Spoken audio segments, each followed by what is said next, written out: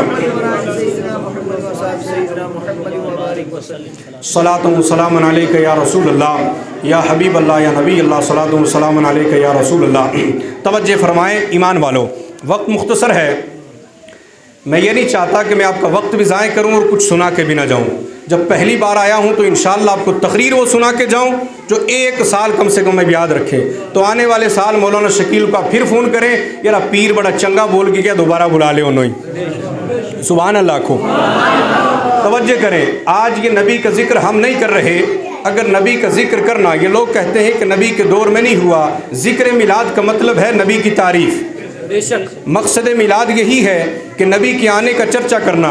اگر نبی کی تعریف کرنا غلط ہوتا تو نبی کے دور میں نبی کا پیارا صحابی نام ہے حضرت حسان، سبحان اللہ بولیں، نام کیا ہے؟ حضرت حسان، نبی کی بارگاہ میں حاضر خدمت ہیں اور عرض کرتے ہیں یا رسول اللہ دل چاہتا ہے آپ کی نعت پڑھوں، بے شک دل چاہتا ہے آپ کی نعت پڑھوں۔ میرے ماموں جان اصغر شاہ صاحب بھی تشریف لے آئے ہیں میری تقریر کو سننے کے لیے، پتہ نہیں کہاں سے آئے ہیں۔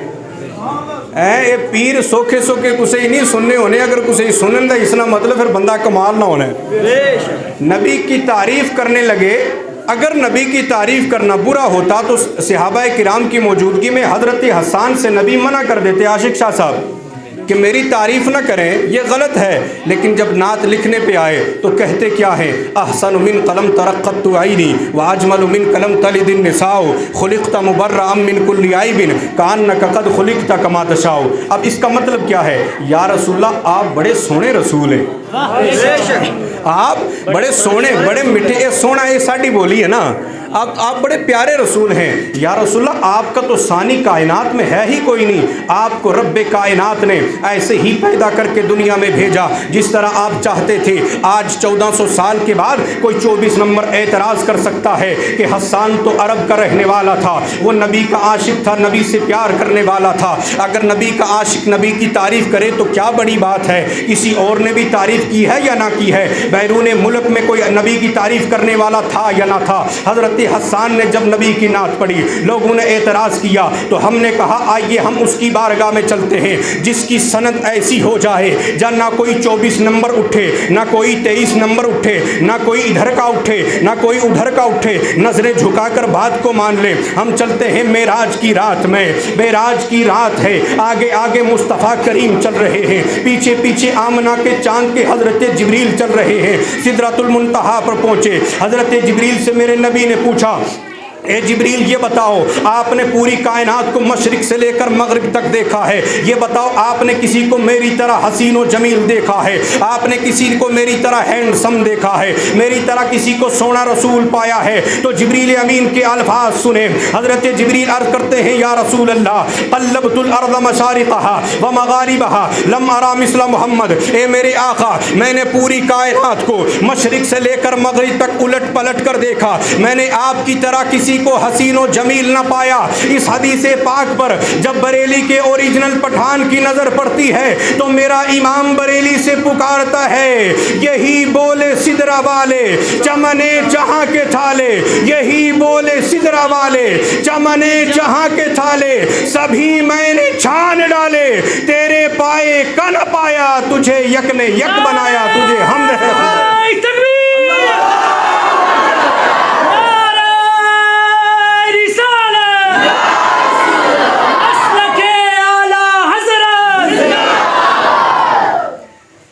تیرا ثانی کوئی نہیں ہے، کہنے والا کون ہے؟ کہنے والا کون ہے؟ جبریل امین۔ اگر کسی کی ماں نے دودھ پلایا ہو تو جبریل کی بات کو رد کر کے بتائے، گھر وچ بہ کے نبی نے خلاف بکنا اور ہے، میدان میں آ کر نبی کے غلاموں سے جھپٹنا یہ کچھ اور ہے۔ یہ نہیں کہ مولانا صاحب نے تقریر کر دی تو آپ میرے ساتھ میرے بعد جانے کے بعد مولانا شکیل صاحب سے کچھ کہیں، آپ آئیں ضرور میرے سے پوچھیں، آپ سوال کر سکتے ہیں مولانا کہاں ہے ذکر نبی؟ قرآن کی آیت میں نے بیان کی، آپ سبحان اللہ بولیں تو رب کا قرآن نہ سناؤں؟ اے جی ٹھنڈی سبحان اللہ نہیں بلکہ رج کے سبحان اللہ کو۔ اللہ جزائے خیر عطا فرمائے. ہمارے ایاز صاحب یہ بڑے جذباتی سادات تو ویسے ہی ماشاءاللہ جذباتی ہوتے ہیں. آپ یہاں پہ تشریف لائیں, آپ کی ضرورت ہمیں یہاں پہ ہے. اللہ ان کے اقبال کو بھی بلند فرمائے. رب کا قرآن ہے, رب کا قرآن ارشاد فرماتا ہے قد جاءکم من اللہ نور و کتاب مبین. اگر آپ اجازت دیں تو ترنم میں قرآن نہ سنا دوں؟ سبحان اللہ, آنکھوں نہ پھر سناؤ. رب کا قرآن ارشاد فرماتا قد جاءکم من اللہ نور و کتاب مبین.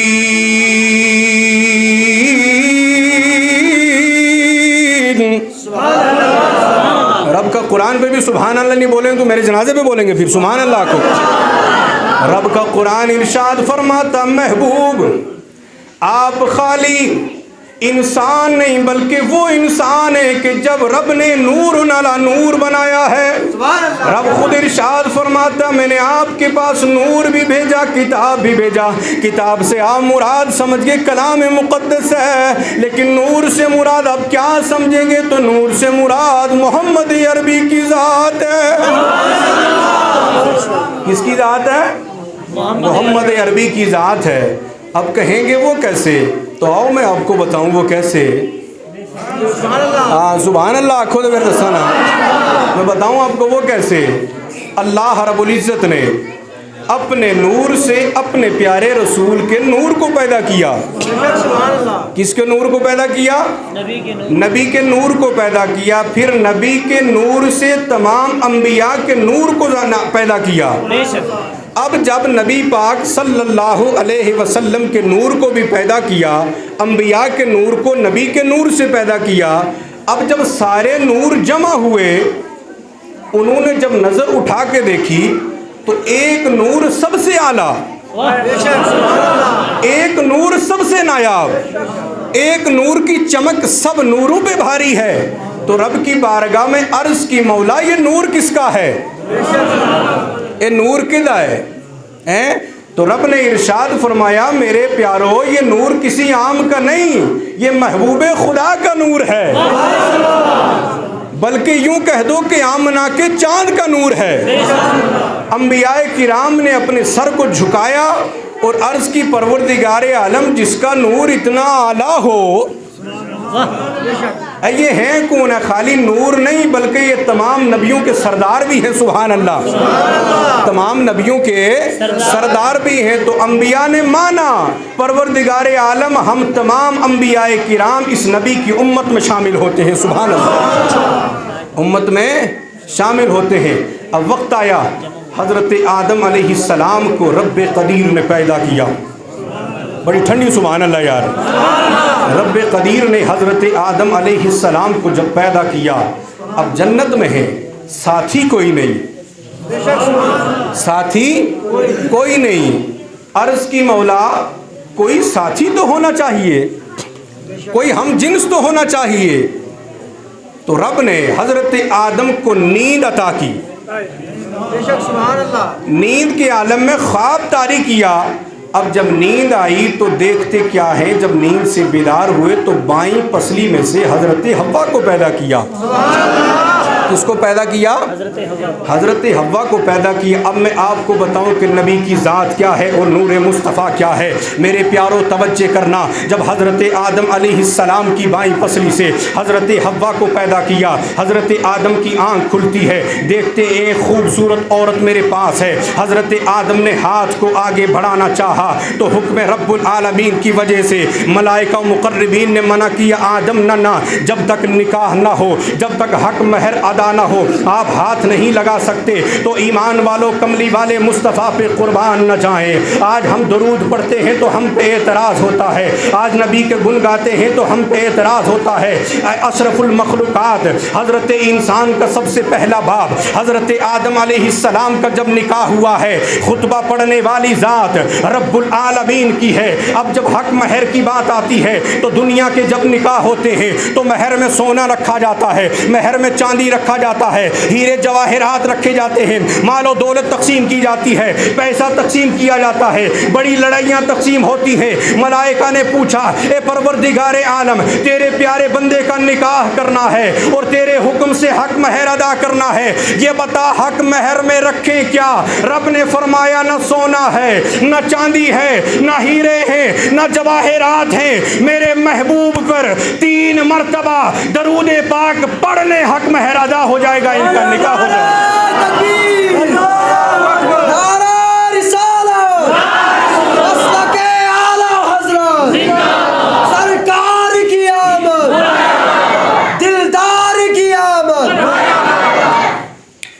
یہ پیسوں کی طرف آپ نہ دیکھیں، یہ مجھے ملنے والے ہیں، آپ کو نہیں، لیکن آپ کو پتہ کیا مل رہا ہے؟ عشق رسالت کا جام مل رہا ہے۔ ہاں لوگ کہتے ہیں پتہ نہیں یہ رہا ہے مولوی رات اساں کو منگن آنے ہاں، میں پتر اساں لوڑ ہی نہیں منگن، اساں تواڈے کولو کہ منگنا، اساں جدوں منگنا ہویا تو اودے کولو منگ لیاں گے، تساں کو زیادہ دینے نے، اودی چوانی بھی اگر لب گئی نہ اودے نہیں لگی مکن، تواڈے وچ تے لکھاں بھی مک جان گے، اودوں چوانی لگ گئی خدا دی قسم نہیں لگی مکن۔ تو ہم نے آپ کے پیسوں کے لیے کوئی مطلب نہیں، نوٹ نہ بھی دیں، ہونٹوں کو ہلاتے رہیں، سرکار راضی ہو جائیں تو ایسا کرم فرما دیں گے تو دیکھ تو رہے ہوں گے نا۔ آج ہموسان کی دھرتی پر میرا نواسا، میرا خون رگوں میں ہے اور خون کا حق بھی ادا کر رہا ہے۔ اب میں آپ کو بتاؤں کہ نور مصطفیٰ چلتا چلتا، نبی کے نور پہ بات کر رہا ہوں، میلاد پہ آدھی تقریر کل مومن کوٹ میں آپ نے سنی ہے، آدھی جو رہ گئی ہے وہ 16 کو شیر گڑھی میں سن لینا، اور جڑی کو کسر رہ گئی تو 21 کی سنگلی کوٹ ہی سن لے ہو، سنگلی کوٹ میں اور بھی بڑے آپریشن کرنے ہم نے، تو توجہ کریں۔ اب جب نکاح ہو گیا، حضرت آدم علیہ السلام عرض کرتے ہیں پروردگار عالم آ گیا ہوں دنیا میں، اب سلسلہ ایک شروع ہو گیا، بھیجا کس لیے مجھے دنیا میں، مجھے دنیا میں بھیجا کس لیے، اس بھیجنے کا مقصد کیا ہے؟ کہ سونے نبی بھیجنا مقصد اور کوئی نہیں ہے، پھر کیا ہے؟ کہا نبی کی آمد کے چرچے کرنا مقصد ہے۔ کیا مقصد ہے؟ نبی کے چرچے کرنا مقصد ہے۔ تو میں ہی کرنے کہ کسی اور بھی کرنے ہے، 1,24,000 جڑی تہاڈی وجہ تو آن گے انہاں سب ہی نبی نے چرچے کرنے ہے جی۔ اتنا پیارا ہے، پیارا نہیں ہے جڑے اپنے نام دے نال نام لکھے رکھیا ہے، تو پیارا نہیں تے دو پیارا ہے۔ حضرت آدم کی توبہ کس نام کے صدقے قبول ہوتی ہے؟ لا الہ الا اللہ محمد رسول اللہ، یہ کلمہ پڑھا کرو۔ یہ کلمہ شریف وہ کلمہ ہے کہ جو بندہ ایک بار پڑھ لے تو ایک فرشتہ بڑے سہانے گلدستوں میں اس کو لے کر رب کی بارگاہ میں جاتا ہے۔ بڑی پیاری بات آپ کو سنانے لگا ہوں، پھر آتا ہوں نور مصطفیٰ کی طرف۔ یہ کلمہ شریف سنیں، آپ جو پڑھتے نہیں ہو نا، آپ کو بتاؤں روز روز پڑھا کریں گے آپ، ایک مرتبہ جو خلوص سے پڑھ لے، فرشتہ اس کو گلدستوں میں سجا کر پیک کر کے رب کی بارگاہ میں جاتا ہے۔ جب زمین سے آسمانوں کی طرف اڑان شروع کرتا ہے، بیچ میں جب پہنچتا ہے تو آسمان کی طرف سے ایک فرشتہ زمین کی طرف آ رہا ہوتا ہے۔ وہ آسمان سے جو زمین کی طرف آتا ہے، وہ زمین سے آسمان کی طرف جانے والے فرشتے کو پوچھتا ہے فرشتے کہاں جا رہا ہے؟ کہ اللہ کے پیارے بندے نے رب کا نام لیا، رب کے سونے محبوب کا نام لیا، کلمہ یہ لے کر رب کی بارگاہ میں جا رہا ہوں، شفاعت کرا کے جنت عطا کراؤں گا۔ تب میرے پیارو گل اتنا نہیں مکنی، وہ فرشتہ کہتا ہے کہ جس کی سفارش کے لیے تو رب کی بارگاہ میں جنت کی ضمانت لینے جا رہا ہے، میں پہلے ہی اس کی سفارش کر کے آسمان کے زمین کی طرف اس کی سفارش کرے آ رہا ہوں۔ اے اتھے تیری ڈیک نہیں کہ تو جائیں گا تو اتھے بخشن ہوئے گا، میں اس کی سفارش پہلے کر کے رب کی عدالت میں بخشوا کے پہلے ہی آ رہا ہوں اس کو زمین پہ بشارت دینے کے لیے۔ تو ایک مرتبہ مل کر پڑھیں لا الہ محمد رسول اللہ صلی اللہ علیہ وسلم۔ اب ایمان والو، دنیا میں حضرت آدم تشریف لائے، نور مصطفیٰ، روایت ہے کہ پشت آدم علیہ السلام میں نور مصطفیٰ، ایک روایت میں ہے کہ حضرت آدم کی پیشانی میں نور مصطفیٰ کو رکھا۔ وقت مختصر ہے، آپ کو میں بتاتا کہ کیا بتاؤں تھوڑے سے وقت میں۔ نور مصطفیٰ جب آ گیا حضرت آدم کی پیشانی میں، اب یہ منتقل کیسے ہو حضرت حوا کی طرف؟ حضرت آدم علیہ السلام رب کی بارگاہ میں عرض ہوئے کہ یہ منتقل کیسے ہو؟ تو پیارو توجہ فرمائیں، حضرت آدم علیہ السلام کہتے ہیں میں ایک دن بڑے اعلیٰ اور بڑے نایاب اور بڑے ہی مبارک گھر میں بیٹھا ہوں، میں دیکھتا ہوں کہ غیب سے میرے سامنے اچانک ایک بڑی سہانی جنت کی نہر آتی ہے پانی کی، اور میں دیکھتا ہوں کہ حضرت جبریل امین بھی ساتھ ہیں، ان کے ساتھ جونیئر فرشتے بھی ساتھ ہیں، اور آتے ہیں پوچھتے ہیں اے آدم یہ جانتے ہو یہ جنت یہ میوے کاہے کے ہیں؟ حضرت آدم کہتے ہیں ہاں میں جانتا ہوں یہ جنت کے میوے ہیں۔ حضرت آدم کہتے ہیں جبریل لانے کا مقصد کیا ہے؟ کہا مقصد اور کوئی نہیں ہے، مقصد یہ ہے کہ ان میووں کو آپ کھائیے گا، اس کے بعد اس نہر میں غسل کیجئے گا، اس کے بعد حضرت حوا سے صحبت کیجئے گا۔ کہا کرنا کیا ہے؟ کہا جو صحبت کرنی ہے آپ پاک و صاف شفاف ہو جائیں گے، یہ جنت کے میوے ہوں گے، جنت کی نہر ہوگی۔ آج نہانے کے بعد جب حضرت حوا سے صحبت کریں گے یہ نور محمدی حضرت حوا کی طرف منتقل ہوگا۔ سبحان اللہ۔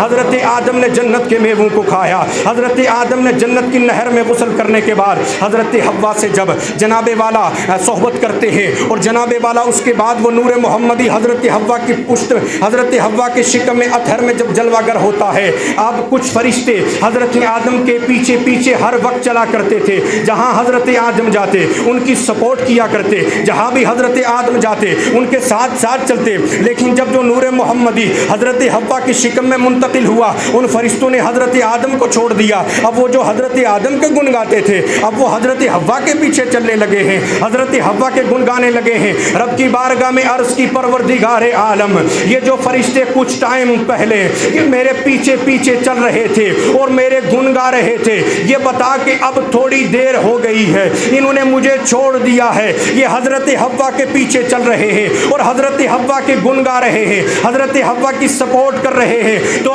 پروردگار عالم نے ارشاد فرمایا اے آدم تو کسی بھول میں تھا کہ یہ فرشتے تیری تعظیم کرتے تھے، یہ تیری تعظیم نہیں بلکہ یہ نور محمدی کی تعظیم تھی۔ جب تک وہ تیری پشت انور میں یا تیری پیشانی میں رہا یہ تیری تعظیم کرتے رہے، اب میرے حکم سے کہ حضرت حوا کی شکم میں منتقل ہو گیا ہے تو میرے حکم سے فرشتے اس کی تعظیم کرنے لگے۔